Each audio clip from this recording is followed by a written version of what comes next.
На Бахмутському напрямку наші війська перейшли з оборони в наступ. Російські окупанти б'ють на сполох та залишають позиції. Що відбувається поблизу Бахмуту і не тільки?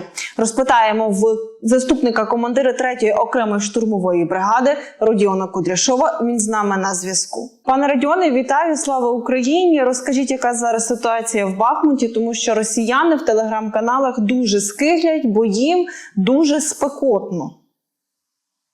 Героям слава, вітаю вас. На сьогодні Бахмут і Бахмутський напрямок є дуже активним напрямком, де Збройні Сили України, в тому числі 3-я окрема штурмова бригада, вдаються до активних дій. Ми як поліпшуємо ситуацію, так і тримаємо ініціативу на передньому краю, в тому числі переходимо до штурмових дій по відновленню втрачених раніше позицій Збройних Сил України. Є інформація про те, що Збройні Сили України просунулися на більш ніж 1000 кілометрів вперед.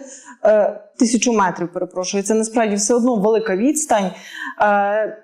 Як зараз бійці, як тримаються? На сьогодні просування навіть у 1000 метрів, воно є дуже важливим. Так як ми, як я сказав вище, маємо ініціативу на передньому краї, і всі ці заходи даються не просто так.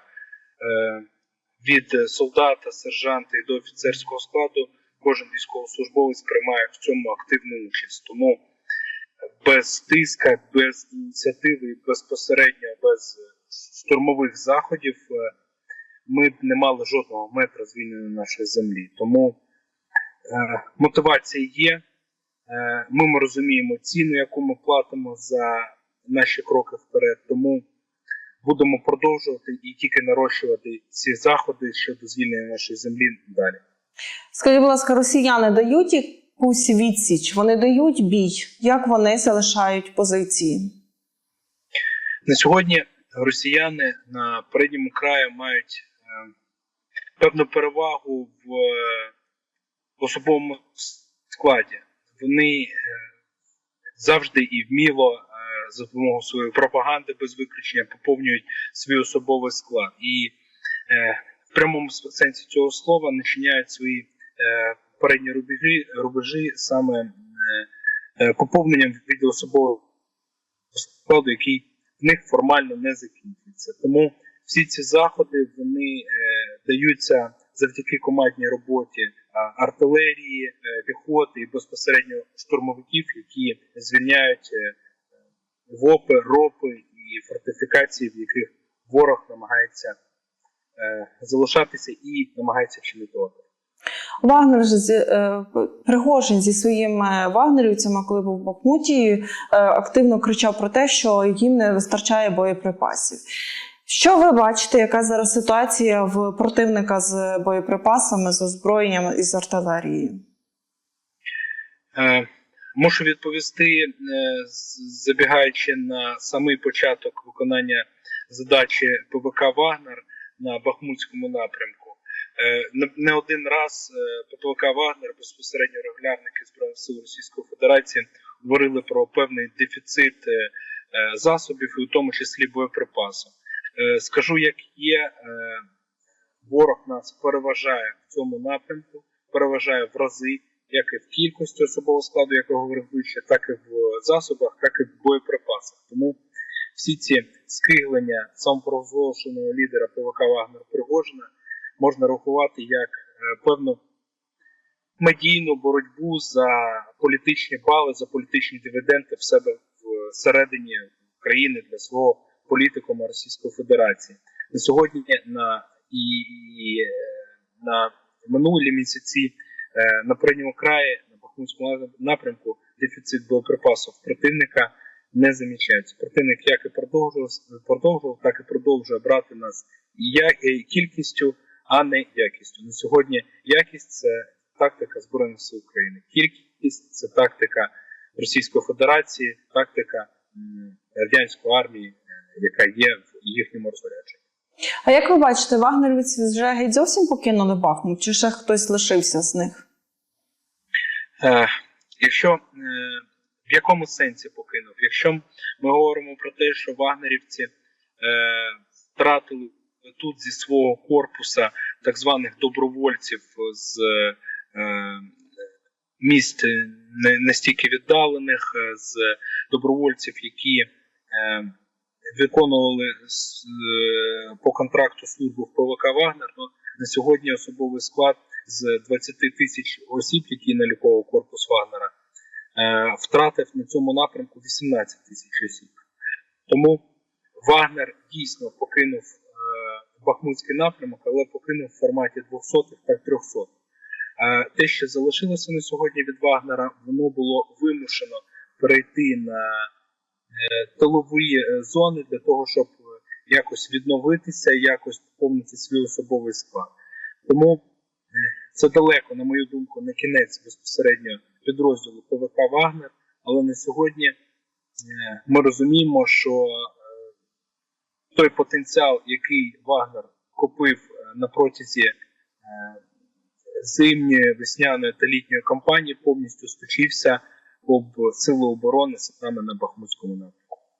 Окрім регулярної армії, на заміну вагнерівцям прийшов собі такий підрозділ «Шторм З».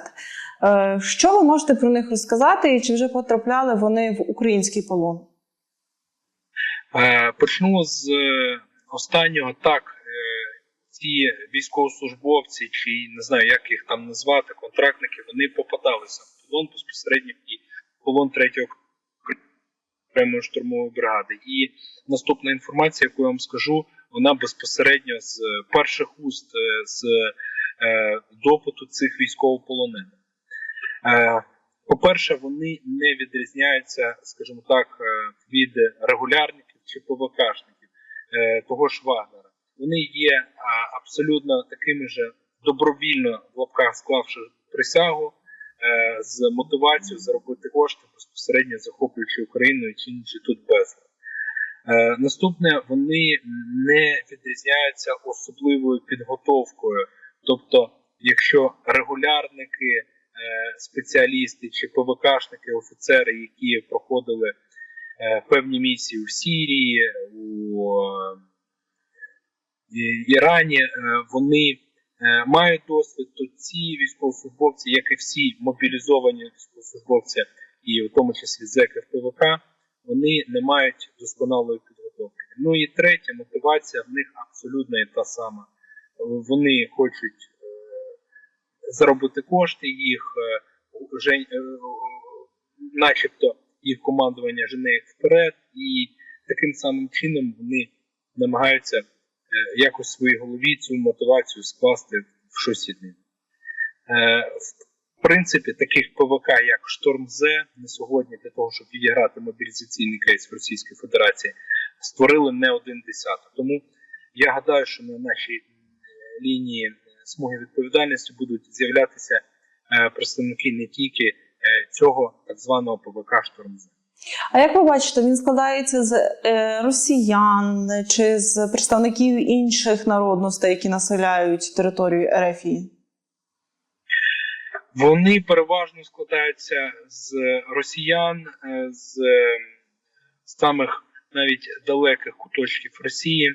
Це ті люди, які, по-перше, промиті пропагандою, по-друге, мають скажену мотивацію заробити кошти на вбивствах українців, в тому числі цивільних, саме на території України.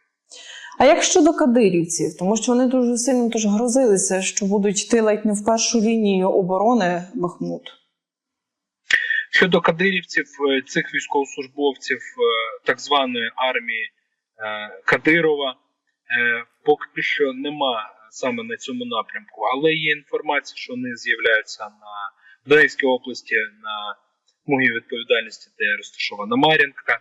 Вони говорять про певні амбітні плани щодо руху вперед, але скажу в цілому, не звертаючи уваги на ці тік-ток війська і так далі і тому подібне, що, на мою думку, суб'єктивно в Російській Федерації в цілому зараз на тимчасово окупованих територіях немає потенціалу особового складу, щоб продовжувати штурмові дії в напрямку захоплення ще земель України. Пане Родіоне, як ви вважаєте, коли почнеться наш великий контрнаступ, росіяни залишать Бахмут? Я гадаю, що це питання більш риторичне, тому що на сьогодні потрібно всі наші ініціативи і плани реалізовувати вже в безпосередній дії.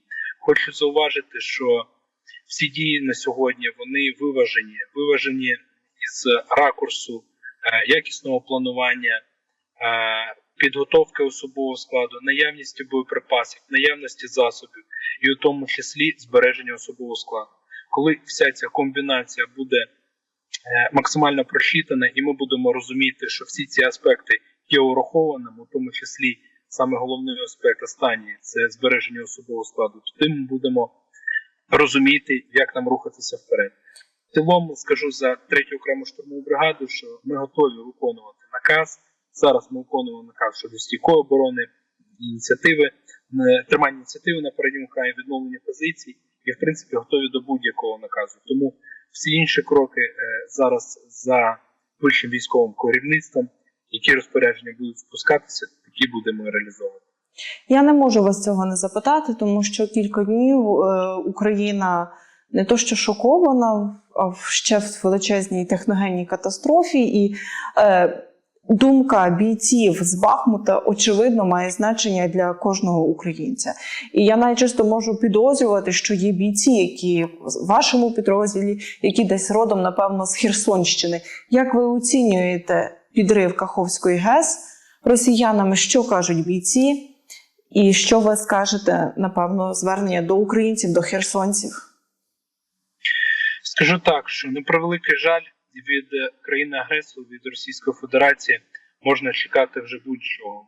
Мене ці вчинки не дивують, тому що Росія з 24 числа лютого місяця минулого року завдає уражень по цивільним об'єктам, по цивільній інфраструктурі, по цивільним мирним містам нашої країни. Тому всі ці вчинки, терористичні вчинки, вони є повністю відображенням всієї терористичної влади Російської Федерації. Що хотілося б сказати, це те, щоб місцеві жителі не тільки в Херсонській області, а на всіх тимчасово окупованих областях трималися і вірили в перемогу Збройних сил України. Так чи інакше, ми зробимо все, щоб звільнити наші території і зробити так, щоб кожна людина, яка має українське громадянство, відчувала себе в безпеці, знаходячись на території України. Дякуємо вам за інтерв'ю, дякуємо вам за все і бережіть себе. Дякуємо, на зв'язку. Дякую, що подивилися це відео. Закликаю вас підписуватися, коментувати та поширювати.